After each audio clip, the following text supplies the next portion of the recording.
সমস্ত কাফের মুশরিক পর্যন্ত রাসূলুল্লাহ সাল্লামের চরিত্রের ব্যাপারে, তার কথার ব্যাপারে সার্টিফিকেট দিচ্ছে যে আপনি আজকে রাত পর্যন্ত মিথ্যা বলেননি, অতএব আপনি যদি বলেন আমরা বিশ্বাস করি। আর আমরা মুসলমান হয়েছি সকাল সন্ধ্যায় হর হামেশা মিথ্যা, মানে আমাদের ঘুম থেকে উঠে মিথ্যা বলে, আবার যখন ঘুমাচ্ছি স্বপ্নেও আমরা মিথ্যা কিছু দেখতে থাকি।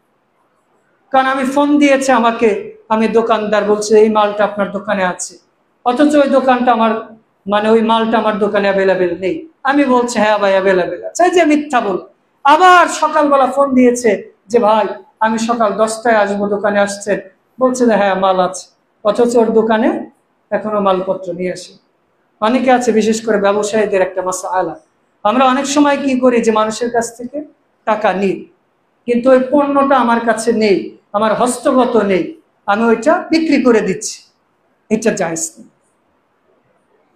যে আপনি একটা জিনিস বিক্রি করলেন, যে মোবাইল, এই মোবাইলটা আপনার মার্কেটে নাই, মার্কেটে আউট হয়ে গেছে, কিন্তু টাকা নিলেন, এটা আসলে শরীয়ত সম্মত। আপনার কাছে যদি পরিপূর্ণ থাকে, পরিপূর্ণ মালিকানা থাকে, অথবা এমন হয়েছে আমার পাশের দোকান রাকিবুল ভাইয়ের দোকান, তো আমি পাশ থেকে নিয়ে আসতে পারবো, হয়তো কেনা দাম 100 টাকা, আমি আপনার কাছ থেকে 120 টাকা নিলাম, যে ঠিক আছে আমি নিয়ে এসি, এইটা জায়েজ।